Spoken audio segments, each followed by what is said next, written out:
you all for joining us today. You know, there has been a lot said about big tech censorship of what transpired around the origins of the COVID-19 virus and where this came from, how it moved to a pandemic.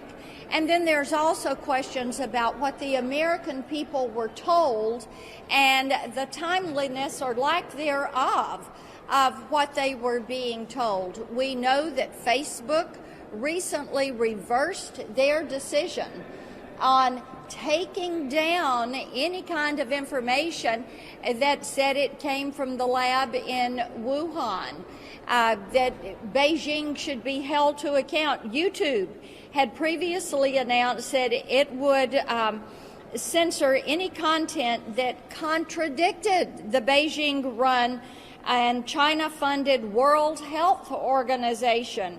YouTube even took down a video from some medical doctors who were questioning the value of these lockdowns and were questioning what it does to the population and especially what it does to our children. Twitter, they locked down the account of a virologist, a Chinese virologist, who was saying this is what they're doing, gain-of-function research, this is what they're doing in the Wuhan Institute of Virology, holding the Chinese Communist Party to account. I will tell you this, big tech has really stepped over, they have stepped over the line on this one. We all have suggestions of how we as a Senate should move forward and things that we should do to make certain this never happens to the American people. Senator Braun? Thank you. I'll tell you where we need to start. You had a unique thing happen, I think it was just last week, where by unanimous consent, that hardly ever happens on a critical issue unless you're maybe renaming a post office or something. We got it through the Senate to ask our own intelligence agencies to release the information that we house. And for as much havoc as this has created, not only for our own country, across the world, why we wouldn't start there with President Biden, spoke to Secretary Blinken, asked him. He said, had no good reason why you would not release that information. We need to start there to get to the bottom of it. And when you talk about big tech being mum on the subject, basically, when you've got every U.S. senator that wants to at least start there, we need to have accountability. And I think it's for them to step up and lead the charge. They are the place that people look to, listen to, where are they at? And we need to start there. Let's hold our own intelligence agencies accountable, release that information, declassify it. Senator Marshall? Okay. Well, Senator Blackburn, thank you so much for giving us a chance to sit here and talk about the Wuhan lab leak and the cover-up thereof, what we affectionately refer to it as Batgate. It occurred to me as I was sitting there reading Dr. Fauci's emails recently that everything I learned in 10th grade science, everything I learned as a doctor about the scientific method, about hypotheses and developing theories, that we just threw that all out the door. I was shocked as I went back and reviewed some of the letters that were written, but really what rose my suspicion was somewhere back in January of 2020. And the Chinese were saying that there was no person-to-person transmission. The WTO agreed, and the CDC didn't stand up to them. And that led for me to have a phone call with the CDC. And all the national journalists were reporting that the United States scientists were investigating this new novel virus. And when I talked to the CDC, they said, well, we've got scientists in Beijing, but they're thousands of miles from Wuhan, so we really don't have anything to tell you. And then the next thing I see is a letter signed by a group of scientists who have ignored even the possibility that this virus could have risen from the laboratory. They totally ignored it. They threw out the scientific hypothesis that this was even feasible. And didn't come to find out most of those scientists, if not all of them, were receiving some type of funding then and in the future from the NIH and our CDC sat there and nodded their head in agreement. And then national journalists, big tech companies, they worked together to suppress this story. They worked together to censor those of us who thought that this virus may have originated there. And not only did they suppress, they actually shamed people who thought that this might have came from a laboratory. And then finally, we see in Dr. Fauci's emails a collusion, working with Dr. Fauci, big tech working together to suppress this story. You know, here we are, we're 17 months later. We still don't know anything much more about this virus. You know, I think that we have to hold the CCP accountable. And if the United States is in any way accountable, if they helped fund laboratories that led to the development of this virus, then we need to be held accountable as well. And we need a deep dive into what viral gain of research rules look like going forward as well. You know, we're never going to get to the bottom of this unless we stop this cover-up of the Wuhan lab leak until we stop Batgate. Thanks, Marcia. Senator Johnson? Go ahead. Well, Johnson. Okay, I'll go. I want to point out that the evidence about a potential lab leak theory has been hiding in plain sight for months. You know, the fact that our federal agencies, under the direction of Anthony Fauci, funded this type of research for years has been laying out there hidden in plain sight for months. Shame on the media, shame on the social media for not paying attention to it, for completely ignoring it. The result of this 18-month gap of fully exploring the true origin of the COVID virus probably means we'll never get to the bottom of it. China's had 18 months to destroy this evidence. But make no doubt about it, China is guilty. They are culpable. They knew they had a coronavirus. They knew they had a deadly pandemic-type virus in Wuhan. They didn't allow flights out of Wuhan to the rest of China, but they let that virus infect the entire world. So we already know China's guilty. We already know they have to be held to account. I think we also need to hold the news media and the social media accountable as well. This isn't the only area of suppression. I could list a long list of false narratives, false stories that the drive-by media promotes and then never really adequately retracts.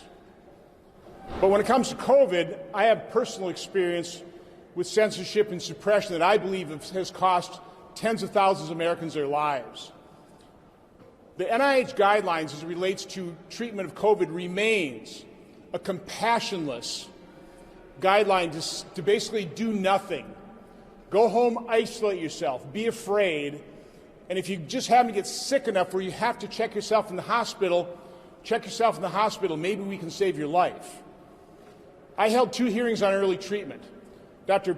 Peter McCulloch laid out the 4 pillars of pandemic response. The first one is try and stop the spread. Well, China is guilty in not doing that. The second pillar is early treatment. Basically, how we apply medicine to every other condition. Early detection, early treatment. Then in-hospital treatment, and finally vaccine.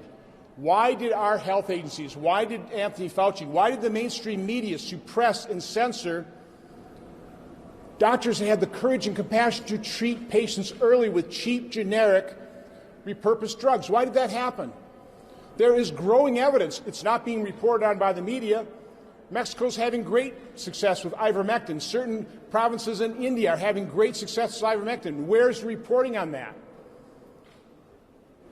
We've seen studies where 50 to 85% of lives could have been saved. It prevents that much death.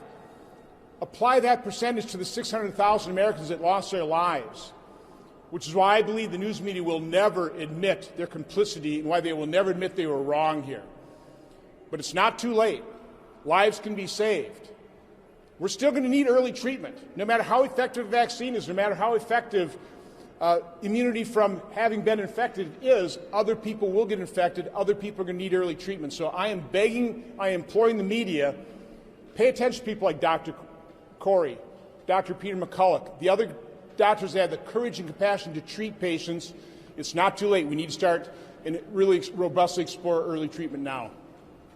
finally, Senator Wicker, who joins me in holding big tech accountable and dealing with Section 230 and censorship. Thank you, Senator Blackburn and others.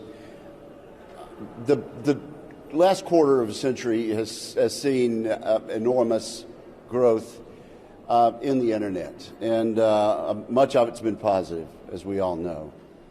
But the result of this quarter century has been that it has allowed a handful of internet big tech platforms to grow enormously large, enormously rich, and enormously powerful, to the point where they decide what is the news. They decide what information the public is going to get and what information is going to be blocked.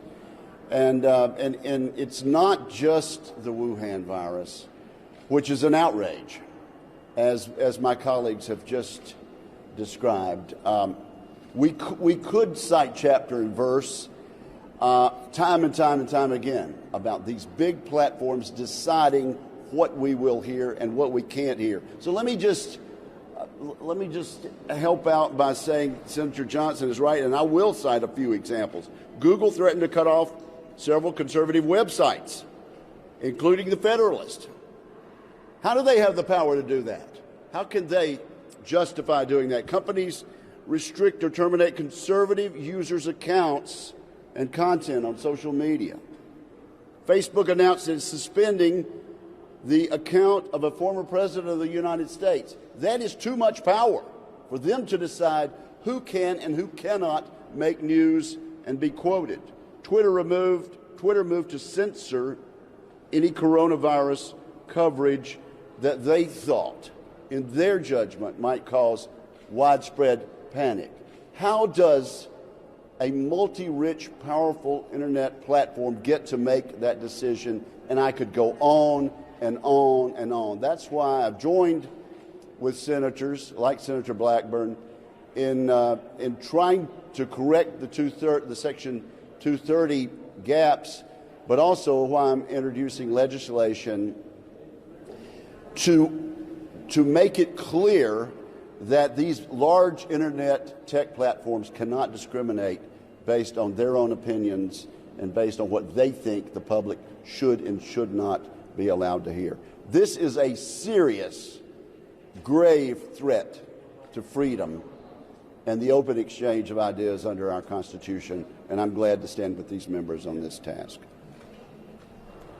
Thank you all. As you can see, this is something that is going to span several committees here in the U.S. Senate.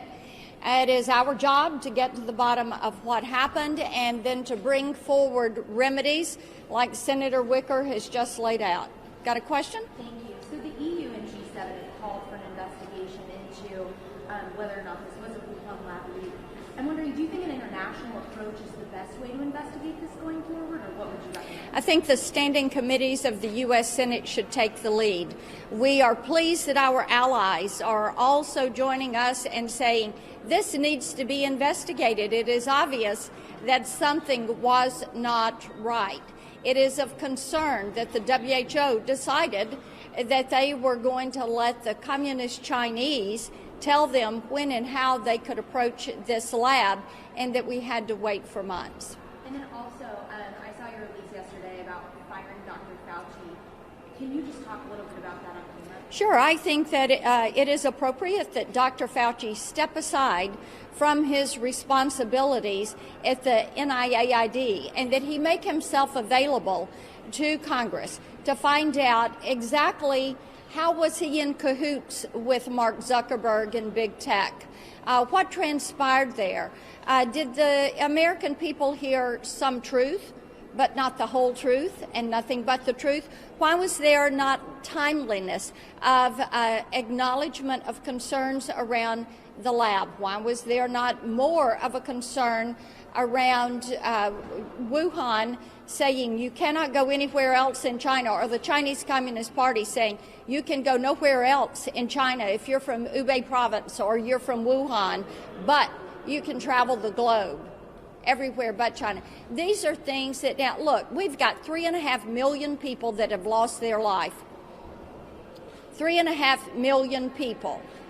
We have hundreds of thousands of American families who have experienced loss of life in their families to loved ones, to friends.